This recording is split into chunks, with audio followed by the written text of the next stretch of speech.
Stop, where are you going? Seat 2A. That is first class. I know. His pass scanned green. I didn't ask you. Read the pass. Step aside. Give me that. You already scanned it. The system can be wrong. The screen says 2A. It does say 2A. Go to the galley. Why won't you read my name? Move to row 4. No. My ticket says 2B. You wanted the window. I asked. I didn't buy it. Then the issue is finished. You are delaying this flight. I am standing at my seat. Both assignments are confirmed. Read them aloud. Stop recording. No. Don't touch my bag. Then stand up. His documents are on the floor. Leave his things alone. He is refusing instructions. What instruction? Move. My seat is verified. Everyone saw it. Don't reach past me! It's my keychain! He told you! Stop! He lunged at me! No, he didn't! Now nobody can say this didn't happen. Remove him now. He did nothing. I have the whole video. Call whoever you need. He threatened us. That is false. Keep recording. Mr. Reed, please don't make a decision here. You know him? Who is he? Stop the departure. The deal closes tomorrow. Preserve every record. The slap cracked through first class so sharply that every conversation died at once. A black man in a worn coat stood frozen beside seat 2 OITs, while the senior flight attendant pointed toward the aisle and ordered him off the plane. Why had she refused to read the boarding pass in his hand? Why did 3 passengers lower their eyes instead of speaking? And why, exactly 4 minutes later, did her own boss rush aboard, pale and breathless, begging the same man not to destroy everything? He never raised his voice. He only picked up the silver keychain she had knocked to the floor and made one quiet call. Stay to the end, because what that call uncovered reached far beyond one cruel moment. The cabin door stayed open, but no one moved. Marcus stood beside seat 2A with the silver keychain in one hand and his phone in the other. Claire had lowered her arm, yet every passenger remained still. Martin Voss appeared at the front galley, breathless, rain darkening his tailored coat. "Mr. Reed," he said, "please, don't make a decision here." Marcus glanced at the ceiling camera above row 1. "Stop the departure."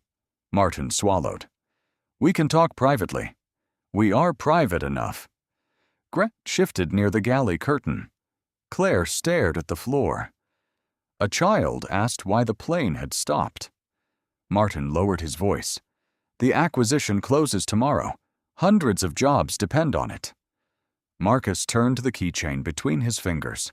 The metal was cold. "Then preserve every record from this flight." "Of course. Gate scans, seat assignments, crew messages, camera feeds, no edits." Martin looked toward Grant. "Do it." Grant reached for the wall phone, but Marcus stopped him. "On speaker." The dial tone filled first class. Grant called operations, his voice thinner than before. He repeated the instructions while passengers watched him avoid Marcus's eyes. When the dispatcher asked who authorized the hold, Martin answered. "I did." Claire finally spoke. "I made a judgment call." The sentence sounded rehearsed. Marcus looked at her for the first time since the slap. "You made several." Her mouth opened, then closed. 4 minutes earlier, she had ordered him off the aircraft. Now her regional director stood between them, asking him not to end a deal. Marisol still held her phone upright across the aisle. Her thumb trembled against the screen, but she kept recording. Martin took one careful step closer. "What do you want?" Marcus checked his watch. The second hand moved with a faint mechanical tick, and the whole cabin seemed arranged around it. "I want the doors kept open." "That will trigger a delay report." "Good. And the crew?" "Separated before anyone compares stories." Grant's face drained. "You think we'd coordinate?" Marcus looked at the wall phone hanging from its cord. "You already coordinate." Martin raised both hands. "Mr. Reed, let me fix this. You can begin by not calling it this." At 6:42 p.m., airport security arrived with a preservation order from corporate counsel. Claire was escorted to the rear galley. Grant was taken toward the jet bridge office. Martin remained in the aisle, his shoes beside the scratch the keychain had left on the floor. Marcus bent and picked up a folded sheet that had slipped from his bag.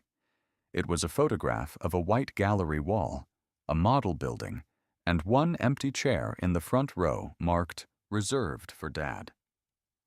A damp footprint crossed the corner. He smoothed it against his palm. Martin saw the image. "Were you going somewhere important?" Marcus slid it into the folder. "Yes." The answer was quiet. Marcus offered nothing more. He looked through the oval window at rain streaking the glass and remembered the morning, before the gate, before the smiles, before anyone had decided what kind of man he was. At 8:07 a.m., his daughter had said, "Just come as my father." He had promised her he would. At 8:07 a.m., Marcus's phone vibrated against the kitchen counter while the coffee machine hissed behind him.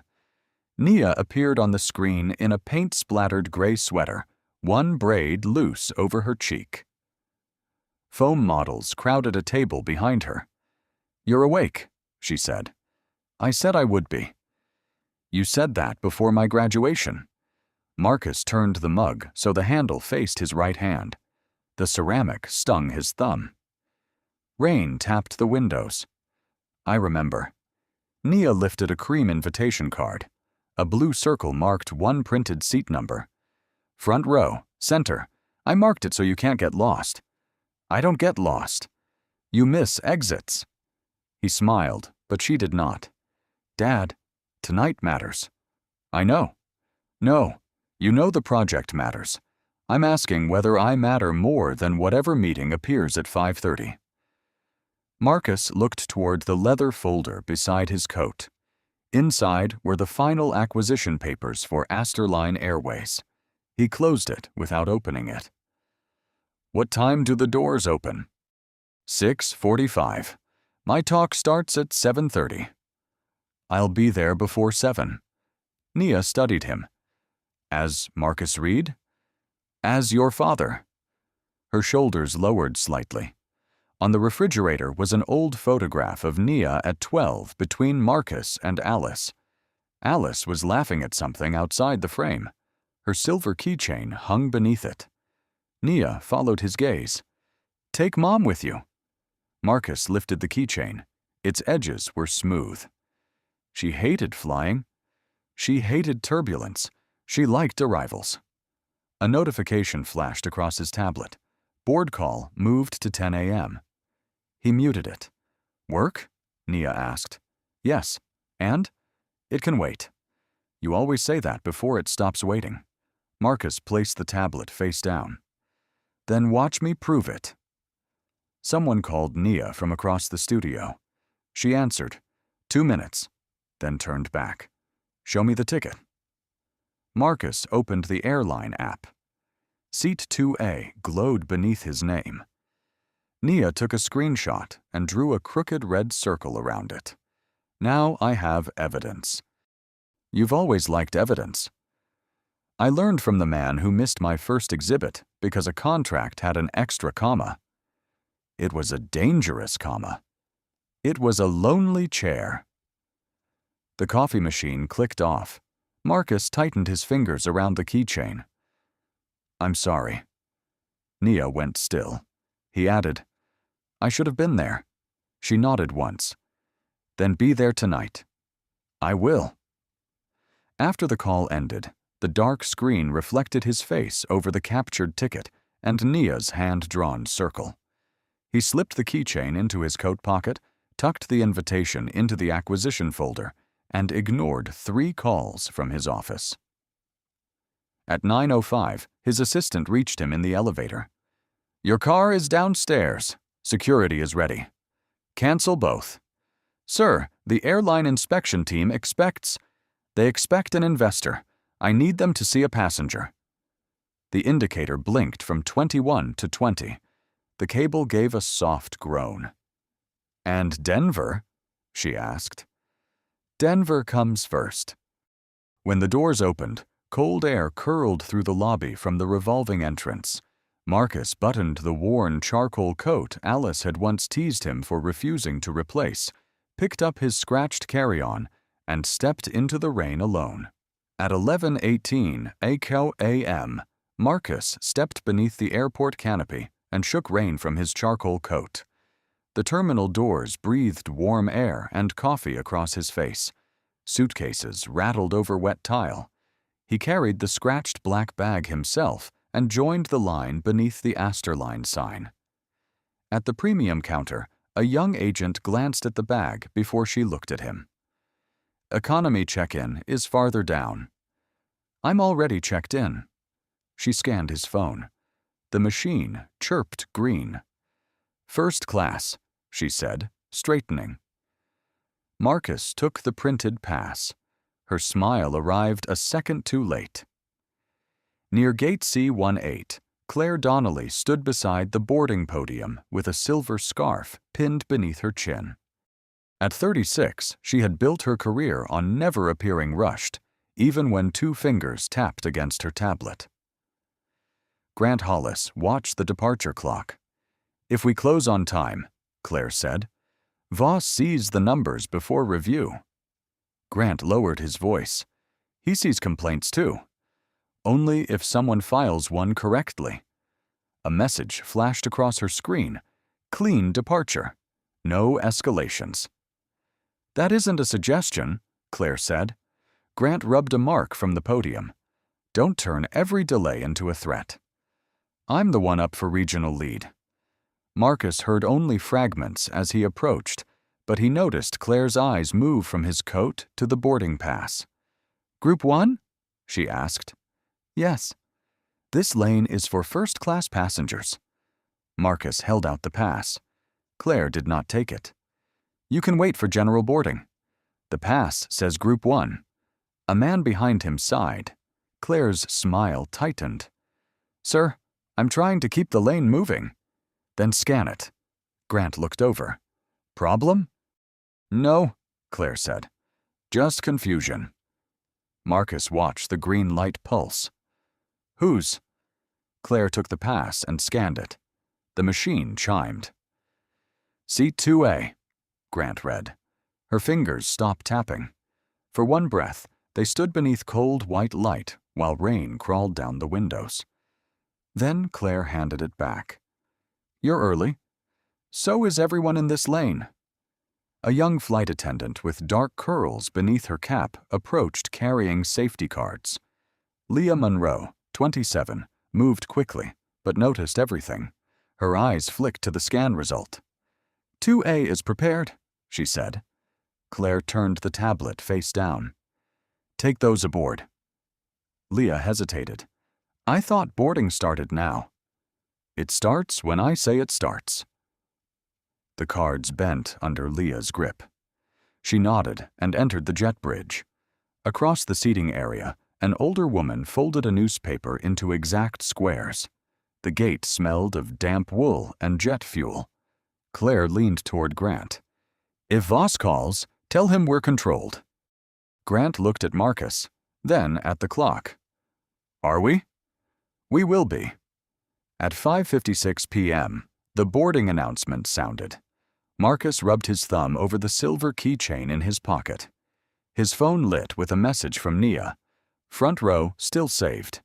He typed, boarding now. Claire called Group 1. A man in a camel overcoat stepped ahead of Marcus without showing his pass. Claire welcomed him by name. Marcus waited. When his turn came, she looked again at the worn coat, then at the scratched bag, and finally at the ticket. The order did not escape him. The scanner flashed green again, and Claire kept Marcus's boarding pass between 2 fingers. Seat 2A, he said. I can read. Then hand it back. Rain ticked against the glass. Claire returned the pass after Grant cleared his throat. Go ahead, sir. The jet bridge smelled of wet carpet and metal. Marcus rolled his scratched bag downhill. At the aircraft door, Leah gave him a careful smile. Welcome aboard. 2A is on your left. He found the seat, slipped the folder into the side pocket, and laid his coat across the armrest. The silver keychain rested against his thigh. Outside, Ground lights blurred in the rain. A minute later, Claire entered with a broad-shouldered man in a camel overcoat. "This is Preston Vale," she said. "He'll be sitting by the window." Marcus looked at the number above him. "So am I." Preston gave an awkward laugh. "There must be a mix-up. I usually take 2A. What does your pass say?" Preston looked at Claire. "Mr. Reed," she said, "would you move to 4C while we sort this out?" "No. It's the same cabin." "It isn't the same seat." Leah approached with the handheld terminal. "I can check both assignments." Claire extended her hand. "Give me that." The screen glowed between them. Marcus saw his name beside 2A and Preston's beside 2B. Leah saw it too. "There," Marcus said. Claire turned the device against her palm. "The system can lag." It updated at the gate. "Sir, I'm asking for cooperation." "You're asking the wrong passenger to move." Travelers paused with bags half lifted. A zipper rasped. Someone stopped pouring water. Grant appeared. "What's holding us?" "Duplicate assignment," Claire said. Marcus nodded toward the terminal. "Read it." Claire stepped between him and Leah. "Please remain seated." "I am seated." Preston shifted his briefcase. "I can take 2B." Claire turned. "You requested the window." "I requested it. I didn't buy it." She touched the scarf at her throat, then checked the clock. "Mr. Reed, move temporarily. We have 6 minutes." Marcus folded his coat over his knees. "No." Grant leaned closer. "Sir, don't make this difficult. Read the screen." Leah held the terminal chest high. Claire covered it before Grant could see. "It's refreshing," she said. The gesture was small. The silence around it was not. Across the aisle, Marisol Vega lowered her newspaper. She had watched Claire welcome Preston without checking his pass and stop Marcus twice. Her phone appeared beneath the pages. Claire pointed toward row 4. "That seat is available." Marcus's thumb moved over the silver keychain. "Seat 2A is available," he said. "I'm sitting in it." Grant checked the clock. "Claire, resolve it." "I am." "No," Leah said quietly. Claire turned. Leah's fingers tightened around the terminal. "The assignment is clear." The words barely carried beyond row 3, but Marisol's phone tilted upward. Claire noticed the lens. "Ma'am, recording crew during boarding is not permitted." Marisol did not lower it. "Then read his boarding pass aloud." Preston stared at the carpet. Grant said nothing. Claire reached for the terminal again. Leah stepped back. The screen remained visible. 2A, M. Reed. For the first time, every witness could see it. Preston cleared his throat first. "My ticket says 2B, he said. "I asked whether 2A might open up. That's all." Claire kept her hand over the terminal. "Mr. Vale, you don't need to explain." "Yes, I do." The cabin ventilation hummed above them. Marcus stayed seated, his damp coat folded across his knees. Claire faced him. "A reasonable passenger would understand that we're trying to accommodate everyone. A reasonable crew would read both passes." Grant glanced toward the open aircraft door. "We are now 4 minutes behind." "Then stop counting," Marcus said. Claire's jaw tightened. "You are disrupting boarding." Marisol raised her phone higher. The red recording icon glowed against the window. "He hasn't moved," she said. "You have." "Ma'am, lower the device." "No." A suitcase wheel struck the aisle divider behind them. 2 passengers near row 3 looked away. Another searched an overhead bin that was already closed. Somewhere behind row 6, hot coffee spilled. Its bitter smell moved forward through the still cabin. Leah held the terminal out again. "The system shows no duplicate." 2A belongs to Mr. Reed. 2B belongs to Mr. Vale. Claire's eyes fixed on her. Go prepare the galley. I'm assigned to boarding. Not anymore. Leah did not move. Marcus turned toward Preston. Do you still want the window? Preston's face reddened. Not like this. Claire forced a smile. Then we can solve this easily. Mr. Reed takes 4C. Mr. Vale takes 2A. Everyone sits, and we depart. You just described replacing the correct passenger with the preferred one, Marisol said. Grant rubbed the bridge of his nose. Claire. What? Check the names again. She lifted her hand from the screen. The green line remained unchanged. 2A, M. Reed. 2B, P. Vale. No one spoke for 3 seconds. Then Claire tapped the display. The manifest may not reflect a service adjustment. Leah said, There is no adjustment logged. You're not trained to interpret every flag. I'm trained to read seat numbers. Cold air from the open door touched Marcus's cheek. He slipped the keychain into his pocket and buttoned his coat once. Claire noticed. Are you refusing a crew instruction? I'm refusing to surrender a seat you know is mine. Grant stepped into the aisle. Sir, this doesn't need to become formal. It already is. Behind him, the boarding line had stopped. A woman holding a paper cup whispered, Just let him sit. Her companion stared at the floor. Claire looked toward the gate, then at the clock, then at Marisol's phone. Turn that off, she said. Marisol's thumb stayed on the screen. Read his pass. Preston placed his boarding pass on the armrest. There, he said. Mine says 2B. I'll sit in 2B. Claire's cheeks lost color. Marcus picked up the pass, glanced at it, and handed it back. That should have ended this. It did, Preston said. No, Marcus replied. It should have ended before I had to ask. Grant's shoulders dropped. For the first time, he looked at Marcus instead of the departure clock. Claire reached for Marcus's boarding pass. Give it to me. He did not move. Her fingers remained extended between them. The red light on Marisol's phone kept burning. Claire's hand remained between them. Your boarding pass, she said. Marcus held it by one corner. Why? I need to verify it. You verified it twice. Grant stepped closer. Give her the pass so we can close the door. Marcus looked at the wall clock above the galley. 6 minutes remained. The cabin lights had shifted to amber, but cold air moved through the door. Read the terminal, he said. Grant glanced at Leah. Show me. Claire took the device first. The screen is not the issue. Then what is? Procedure. Preston lowered himself into 2B, leaving the window seat untouched. Marisol kept recording. Behind her, a passenger pressed a napkin against spilled coffee, while its bitter smell spread through first class. Grant bent toward Marcus. Cooperate, or we document refusal.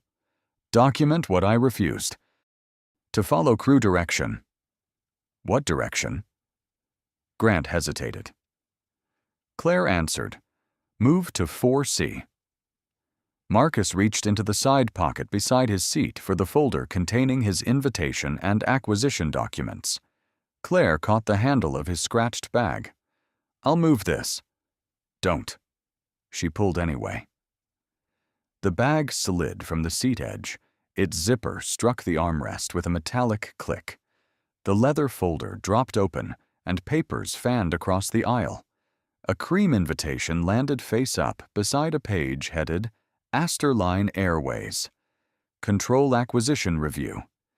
The ventilation seemed suddenly louder. Marcus crouched to gather the documents. A polished shoe stepped back too late, leaving a wet gray mark across the invitation's corner. Watch it, Leah said. Grant picked up the acquisition page. His eyes moved over the title, then to Marcus. You work for Reedstone? Marcus held out his hand. That is mine. Grant kept it. Courier? Claire gave a short breath. Probably support staff. Preston looked from the page to Marcus. That says confidential. It also says return it, Marcus said. Grant passed it back. Marisol's phone shifted toward the floor. Did either of you ask before touching his bag? Claire snapped. This does not involve you. It involved everyone when you stopped the line. Marcus slid the acquisition page beneath the others. He picked up the invitation last. Nia's blue circle around the front row seat was partly hidden by the footprint. Leah saw it. Is that tonight? Yes. You'll miss it if we keep delaying. Claire folded her arms. He is delaying us. Marcus rose. My seat is verified. Mr. Vale's seat is verified. The only unresolved problem is the one you keep creating. Grant checked the clock. 3 minutes. Then let him sit, Preston said. He is sitting, Leah replied. Passengers turned toward Grant. A man near row 3 murmured, She already has the answer. Grant rubbed the edge of his badge. Claire, release the seat issue. Her eyes moved from the witnesses to the papers now back in Marcus's folder. No, not until I'm satisfied. With what? Marcus asked. That you belong here. No one moved.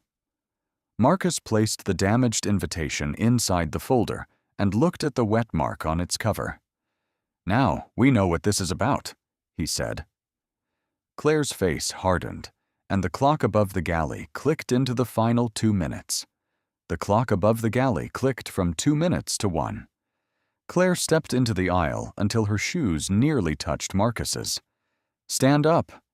He kept one hand on the folder. For what reason? You are no longer cleared to remain in this cabin. Leah stared at her. His pass is valid. Go to the rear. I'm not leaving this. Grant's fingers closed around his badge. Claire, we can still resolve it. You told me to take control.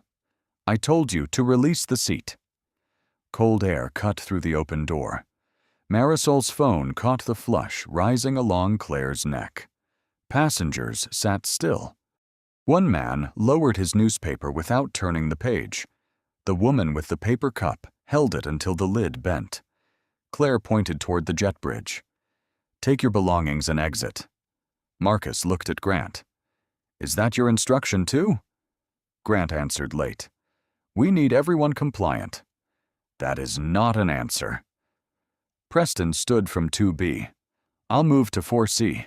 Give him the row. Claire snapped. Sit down, Mr. Vale. He did not. Marcus slipped the silver keychain from his pocket. Alice's initials caught the light. He reached toward the floor where his boarding pass had fallen beside the seat rail. Claire moved faster. Do not reach past me. My pass is at your feet. I said stop. The words cracked through the cabin. Marcus froze with his hand open. Marisol said, He told you what he was doing. Claire turned toward the phone. Put that away. No. Grant, remove her. Grant did not move. For one suspended second, only the ventilation hummed. Then the keychain slid from Marcus's fingers. It struck the metal seat frame once, twice, and spun across the aisle with a bright silver ringing. Claire stepped forward as Marcus bent to retrieve it. Her hand flashed across his face. The sound was sharp and flat. No one breathed. Marcus straightened slowly. Heat spread across his cheek, but his voice stayed level. Now nobody can say this didn't happen. Claire's arm dropped. Her expression changed before anyone spoke, not into apology, but calculation. He lunged toward me. Leah recoiled. No, he didn't. I saw it, Claire said. He made an aggressive movement. You struck him while he picked up a keychain, Preston replied. Grant finally looked at Marisol's phone. The red icon was still glowing. Claire saw it too. Stop recording. Marisol's fingers shook. but the lens stayed fixed. You knew his seat was valid. A passenger near row 3 whispered, "We all saw." Another said nothing and lowered his eyes. Marcus crouched and picked up the keychain. A scratch crossed Alice's initials. He rubbed it once with his thumb, then slipped it into his pocket. Grant reached for the wall phone. "We need security." Claire nodded. "Yes, remove him." Marcus looked at the clock. The minute hand had reached departure time. "Call them," he said. Grant paused. "You're willing to leave?" "I'm willing to make sure every person who enters this aircraft sees the same scene you created." The jet bridge door opened. Footsteps approached through the cold tunnel. Claire straightened her scarf. Grant released the phone cord. Leah stood beside the terminal, its screen still showing 2A, M. Reed. Marisol kept recording. The footsteps stopped at the aircraft door. Joan Keller entered first, 40, airport security, broad-shouldered beneath a navy jacket with rain on the collar. A younger officer followed. "Who called?" Claire answered first. "Disruptive passenger. Refused instructions. Made an aggressive movement." Leah raised the terminal. "That is not what happened." Grant said, "We need to clear the cabin." Marcus remained beside 2A. The slap still burned along his cheek. The silver keychain pressed against his palm inside his pocket. Joan looked from Claire to Marcus. "Sir, come with me." "Am I under arrest?" "No." "Then I want my boarding pass and my bag." Claire reached for the scratched carry-on. "Do not touch it again," Marcus said. Joan noticed Marisol's phone. "Is that recording?" "Yes, from before the argument." Claire turned. She was told to stop. Joan ignored her. "Keep it." The younger officer picked up Marcus's pass. "Seat 2A, valid." Grant rubbed his mouth. "We know." "Then why is he being removed?" No one answered. The jet bridge office was 10 yards away, a narrow room with 2 plastic chairs, a metal desk, and a vent blowing air cold enough to lift every paper. Joan placed a statement form in front of Marcus. "If you sign that you failed to follow crew instructions, operations can place you on a later flight." Marcus read the first line. "This says I threatened staff." "It is the standard form." "It is false." Joan lowered her voice. "I'm trying to get you to Denver." "My daughter's exhibition starts in 90 minutes. "Then sign." Through the glass, Claire stood inside, speaking to Grant. Their mouths moved quickly. Marcus slid the form back. "No."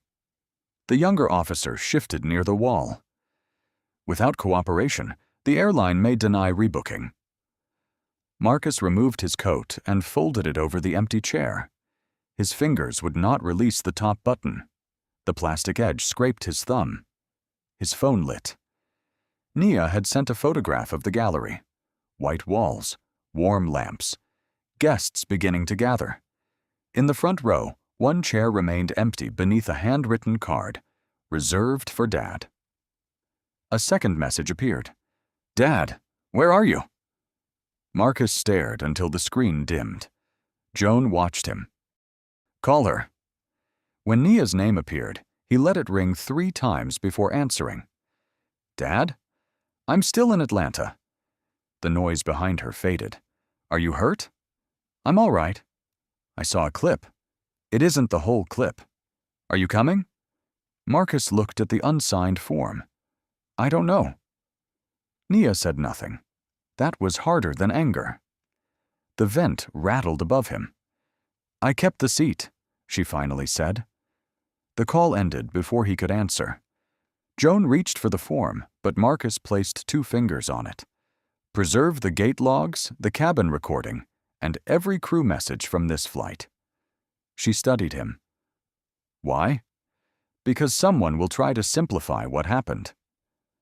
Across the glass, Grant took Claire's phone. She pulled it back and lowered her voice. Joan followed Marcus's gaze.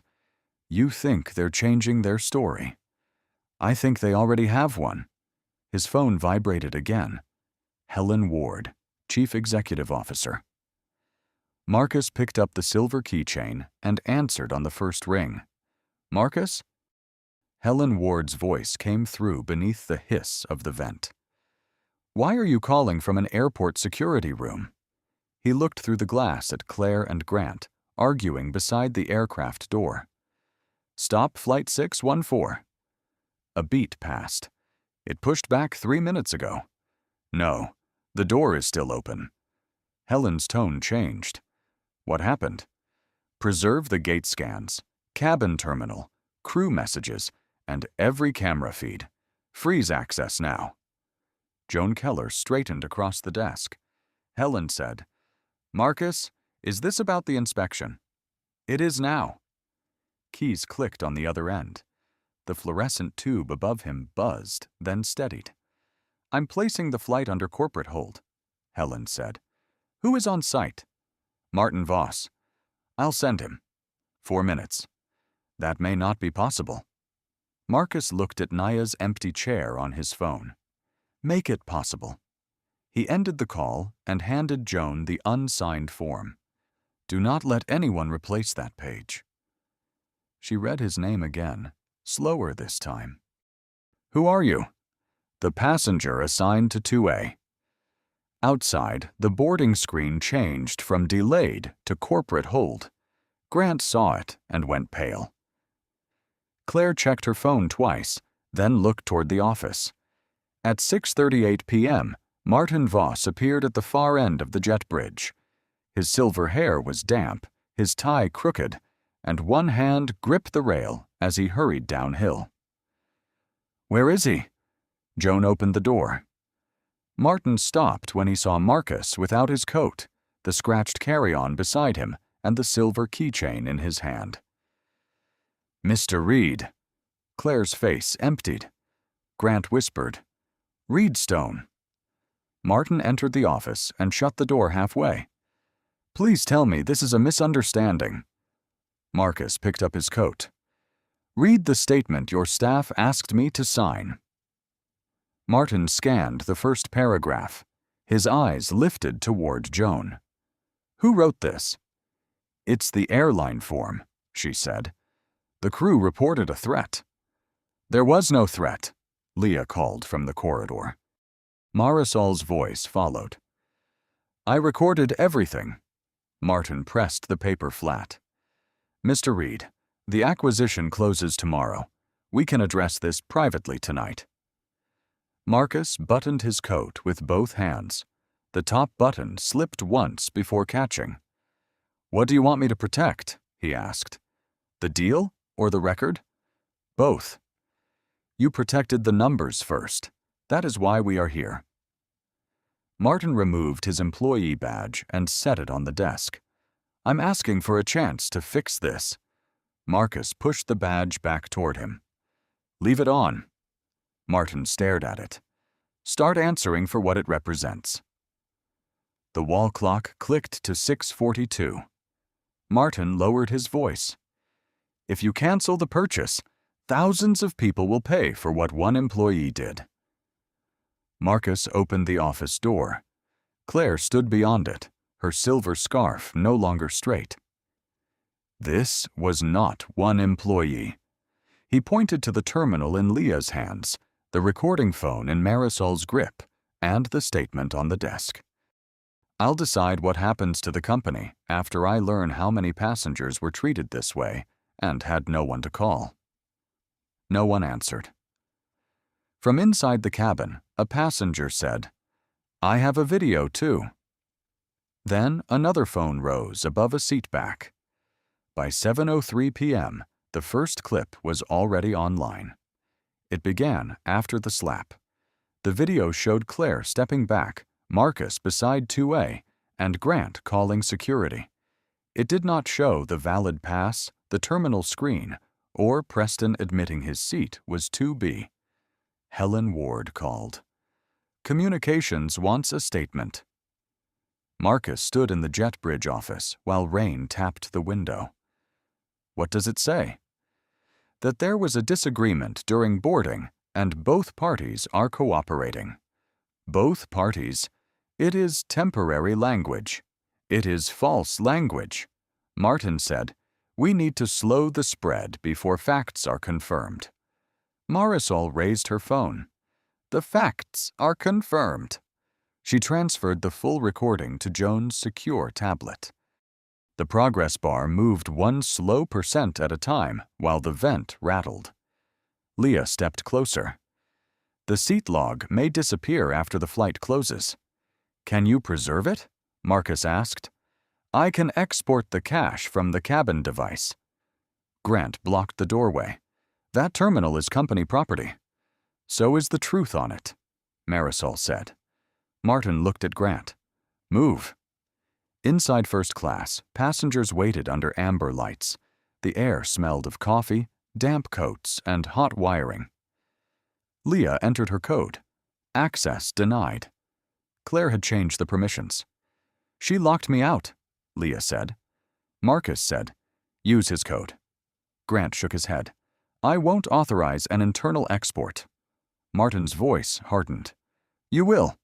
The second login opened the archive. Leah saved the manifest, scan history, and every manual seat query. Preston came forward with his pass. "Record me."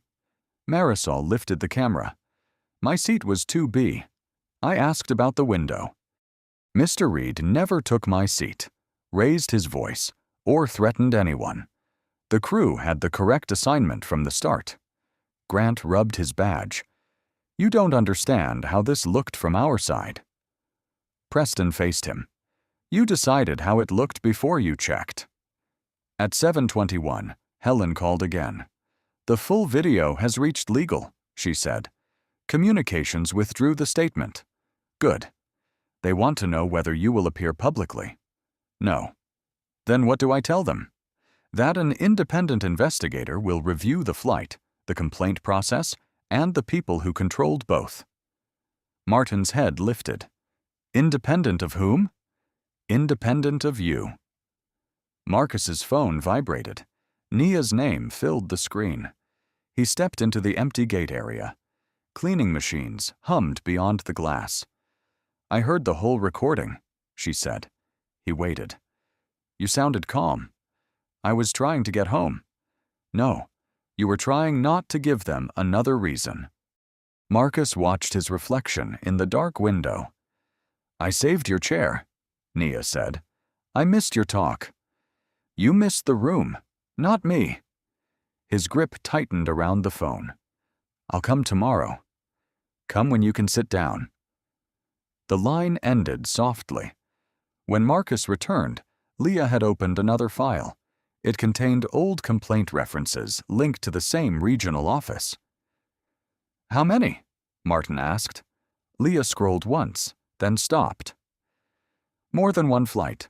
Marcus closed the office door. "Then tomorrow starts with every name on that list." At 8:12 the next morning, Donna Shaw entered a windowless conference room carrying one black notebook. She was 44, compact, with silver-streaked hair cut to her jaw. She set her phone face down. "No observers," she said. "One person at a time." Martin stood near the door. "I should be present." "You are part of the review." The air conditioner blew cold across the metal table. Marcus sat against the far wall, coat folded beside him. Claire came in first. She had removed her silver scarf. She folded it twice and placed it before her like something surrendered. Donna opened the notebook. "Why did you challenge seat 2A?" "I thought there was an error." "You saw the assignment." "I thought the system had not updated." "Leah told you it had." "She is junior crew." "Preston showed you 2B." Claire looked down. "We were late." Dana waited. "Voss reviews delays personally," Claire said. "He told me this month would decide the regional lead position." "Did he tell you to move Marcus?" "No." "Did he reward people who avoided complaints?" Claire pressed the scarf flat. He rewarded clean departures. Marcus said nothing. She glanced toward him once. I kept thinking if I lost control of the cabin, I would lose everything I worked for. Dana's pen stopped. And when control failed? Claire touched her cheek with the same hand she had used the night before. I blamed the nearest person. Grant entered 20 minutes later. His tie was gone, and sweat had softened his collar. Dana slid a policy across the table. Where is the rule requiring complaints to be closed before a shift ends? There isn't one. Then why do 12 supervisors mention it? Grant's chair creaked. It was understood. By whom? Everyone. That is not a name. He looked toward the empty room beyond the glass. Regional management, he said. An open complaint counted against the station. A downgraded one did not. Who taught you that? No one had to. You watched who got promoted. Marcus leaned forward. And who did not? Grant swallowed. People who escalated. At 10:06, Martin took the same chair. He arrived with a legal pad and aligned it with the table edge. I never instructed anyone to falsify a complaint. Dana placed 3 messages before him. Keep the boarding numbers clean. No heroics. Close it before midnight. Reward teams that protect the metric. Martin read them without touching the pages. Operational shorthand, he said. Donna added a 4th. Why is this still open? Find a lower category. The ventilation clicked off. The room became still. Martin looked at Marcus. You understand context. I understand consequences. That message did not name a passenger. It did not need to. Donna closed the notebook. Your staff learned the rule you refuse to admit writing. Outside, Leah waited with her terminal export. Marisol had sent the full recording and names of passengers willing to testify. Joan had preserved the original statement. Dana gathered the messages into one folder. This is no longer a single incident review, she said. Martin's legal pad remained blank. On the table behind him, Claire's silver scarf was still folded where she had left it. At 1:40 p.m., Dana rolled a cart into the conference room. 27 folders sat in 3 stacks. Each bore 1 stamp. Closed. Marcus stood at the wall while Leah read the dates. Some files were 6 months old. One had been closed in 11 minutes. Donna opened it. Passenger removed from a premium seat after verification. Grant shifted near the door. That could mean anything. It means the video was never reviewed, Dana said. Joan Keller placed a drive on the table. Airport footage existed. Your office never requested it. Marcus picked up the oldest complaint and found a handwritten line. Passenger appeared confused and confrontational. Who wrote this? Donna checked the log. A supervisor promoted 2 weeks later. The next file described a woman removed from a lounge after staff decided her membership card was borrowed. Another involved an elderly passenger whose complaint became a tone dispute. A third had audio beginning 12 seconds after the confrontation. Leah whispered, "They kept cutting off the beginning." Because the beginning showed who started it, Dana said. At 2:25, she projected a chart onto the wall. Downgrades clustered around the same managers and performance periods. Helen Ward entered alone. How bad? Passengers in simple clothing were marked non-compliant at twice the average rate, Dana said. People from vulnerable groups were blamed before evidence review nearly 3 times as often. Can we defend the methodology? You can defend it by publishing it. Martin stepped forward.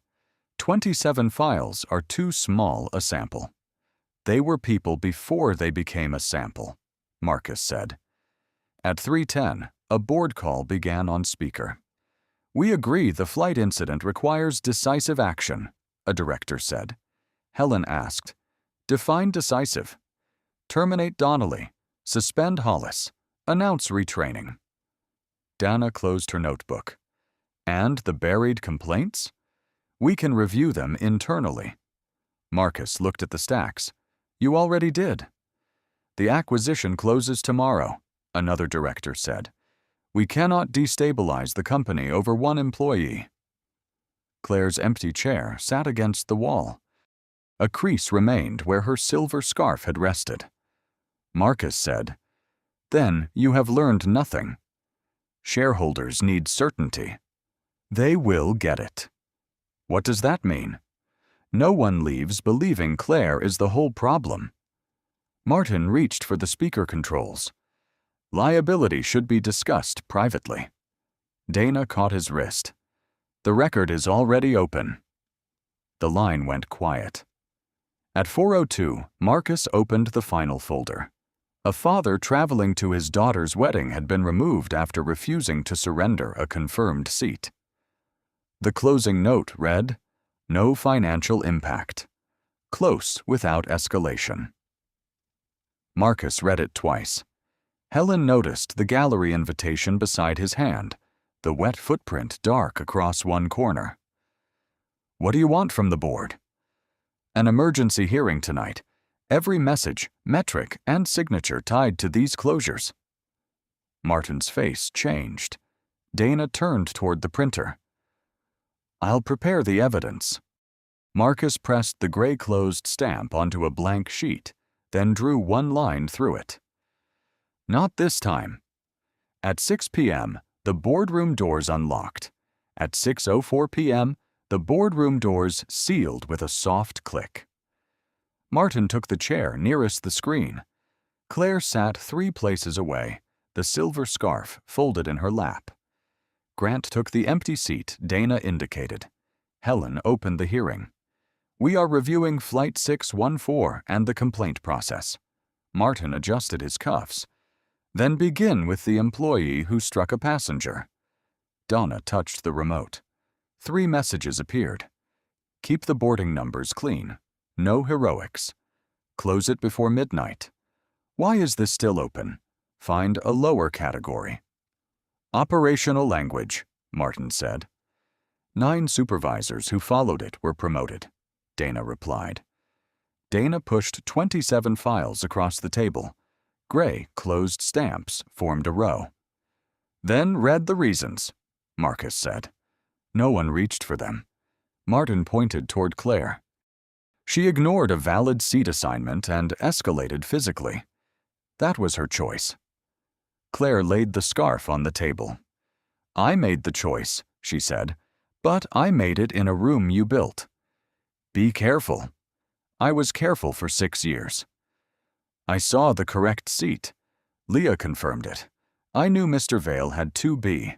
I kept pushing because a delay would cost me the promotion you promised. I promised nothing. You said clean numbers made leaders. Grant spoke before Dana called on him. He said it every month. Martin turned. You are under review too. I know. Grant rubbed the pale line where his badge had rested. Open complaints disappeared before midnight.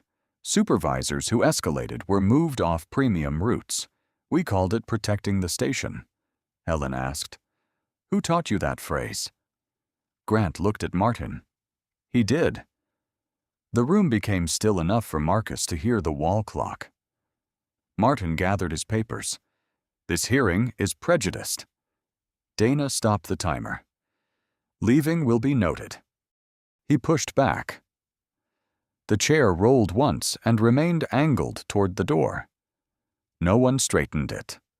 At 8:17 p.m., the board voted. Martin was removed as regional director pending final findings. Claire's employment was terminated. Grant lost supervisory status and could return only after retraining and evaluation. Grant asked, Will the other files be reopened? All 27, Helen said, and the passengers. They will be contacted. Marcus closed the nearest folder. Not by the office that dismissed them. One director frowned. You are demanding outside oversight before the acquisition closes. I am making it a condition. That could delay the deal. Marcus looked at Martin's empty chair. Then it waits. At 9:03, Claire stood to leave. She paused beside Marcus. I don't expect forgiveness. He folded the damaged gallery invitation and returned it to his coat. Then don't ask for it. She nodded once and walked out carrying no scarf. Leah entered as the board discussed replacement leadership. Dana handed her a training memo. What is this? Leah asked. The first rule.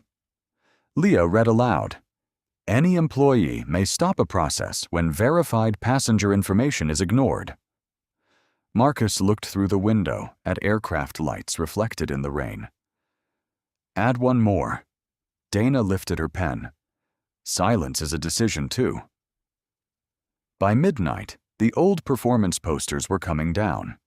By 7:30 the next morning, the old poster above the training room door was peeling at one corner. On time, at any cost. Leah stood on a chair with a scraper, while Dana held the new frame. You could leave it up for the investigation, Leah said. Marcus watched from the back row. It already taught enough. The adhesive tore with a dry rasp, and dust drifted through the white light. Helen entered carrying the acquisition documents. The board approved your conditions, she said. Independent passenger advocacy, protected reporting, evidence retention, and outside review for serious complaints. And performance bonuses? Dana asked. Changed. Delay numbers can't outweigh complaint integrity. Marcus looked at the bright rectangle the poster had hidden. Who controls the new office? Not operations. Its director reports to the ethics committee. And passengers. 3 seats on the advisory panel. Leah climbed down. What happens when someone stops boarding over a disputed seat? No retaliation, Helen said. No automatic penalty. The stop is logged and reviewed. That would have changed everything, Leah said. Marcus answered. That is the point. At 9:10, the first training group filed in. Some recognized Marcus. Others stared at the rolled poster. Dana projected the terminal export from Flight 614. This is not about one person making one bad decision, she said. Watch where it could have stopped. The video froze when Claire covered the seat assignment. Who had the power to intervene? A supervisor said. Grant. Who else? The air vent clicked. No one answered. Leah stepped forward. I did. You were junior crew. I still saw the screen. A baggage coordinator raised his hand. The gate agent could have spoken. A woman near the aisle said, The passengers too. Dana nodded. Silence is part of the record now. At 11:45, Marcus met the passenger advocacy team in a glass office overlooking the gates. 27 reopened files filled the room. Simone Price, 48, wore square glasses and wrote every answer by hand. You're asking us to investigate the company that pays us, she said. The company funds the office, Marcus replied. It does not control the findings. And when the first report embarrasses you? Publish it, Helen asked, even if it hurts the acquisition. The deal closed this morning. Simone stopped writing. Then why keep the condition? Because it was never leverage. She placed the oldest complaint on top. We start with the people who were told nothing happened. At 3:20, Grant arrived for retraining without a supervisor badge. He paused when he saw Leah mounting the new frame. Passenger Dignity Protocol. Need help? He asked. She handed him the level. He adjusted the frame. Still crooked. So was the old rule. They tightened the final screw together. Marcus remained in the doorway. Beyond the glass, flights moved through rain and afternoon glare. The schedule board flickered, then corrected itself. Leah stepped down and read the first line aloud.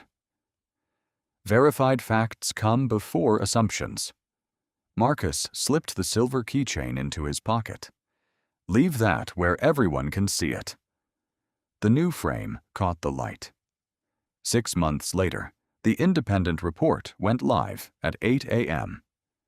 Marcus sat at the end of the conference table while the page refreshed. 27 complaints had been reopened.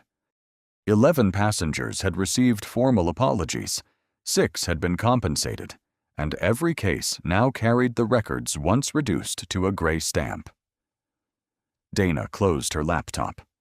It is public. Helen exhaled. No edits? No softening, Marcus said. Leah turned the new training manual in her hands. Passenger Dignity Protocol was printed across the cover. She had helped write the section on intervention, using the moment she had seen the correct seat assignment, and stayed silent. I thought I needed authority, she said. Marcus placed the silver keychain beside the report. You needed a voice. The changes had spared no one from consequence. Martin Voss was gone after the board confirmed he had buried complaints to protect performance numbers. Grant Hollis had lost his supervisory role and returned only after months of retraining under direct review.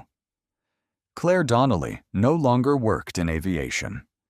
She had accepted the findings without appeal and allowed her recorded testimony to be used in every new crew class. Her letter arrived 3 days later. Marcus opened it at his kitchen counter while rain tapped the window. Claire did not ask for forgiveness. She wrote that she had mistaken control for competence and silence for agreement. At the bottom, one sentence had been written twice before the first version was crossed out. I saw a problem before I saw a person. Marcus slid the letter into the same folder that had fallen open on the aircraft floor. The old gallery invitation was still inside, its corner marked by a faint shoe print. Nia called that afternoon. You're still coming Friday? I am packed. That was not the question. He looked at the charcoal coat by the door. I will be there early. Friday evening, the Denver gallery smelled of fresh paint, coffee, and cut wood. Warm light ran along the white walls. Marcus arrived 40 minutes before the doors opened. He carried no assistant's folder and no acquisition papers, only the old silver keychain in his palm. Naya found him in the front row, straightening the program so its edges matched the chair. You know nobody is grading the seats, she said. You might. She sat beside him and noticed the keychain on the empty chair to his left. For Mom? For both of us. Nia pressed her shoulder against his. You missed one night. I know. You came back for the rest. At the rear, Marisol entered with her husband. Her recording was now part of the training archive. Leah arrived with 2 new recruits. Preston had submitted a statement to the reopened review and funded a passenger advocacy scholarship without putting his name on the plaque. When the exhibition began, Naya stood beneath a model of a public terminal designed without hidden complaint desks. She did not introduce Marcus as an owner or a millionaire. My father is in the front row, she said. He lowered his head once. After the guests left, Marcus helped her stack programs and switch off the small lamps one by one. The keychain remained on the chair until the last light dimmed. This time, the seat was not empty. Have you ever witnessed someone being dismissed, judged, or treated as though their dignity mattered less? Share what happened in the comments, especially if one quiet person chose to speak when everyone else stayed silent. Share this story with someone who believes justice is not only about consequences, but also about changing the rules that allowed the harm to happen.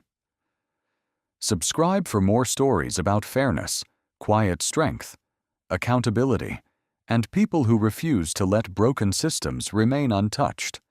And remember the witnesses in this story. Sometimes change does not begin with a grand speech.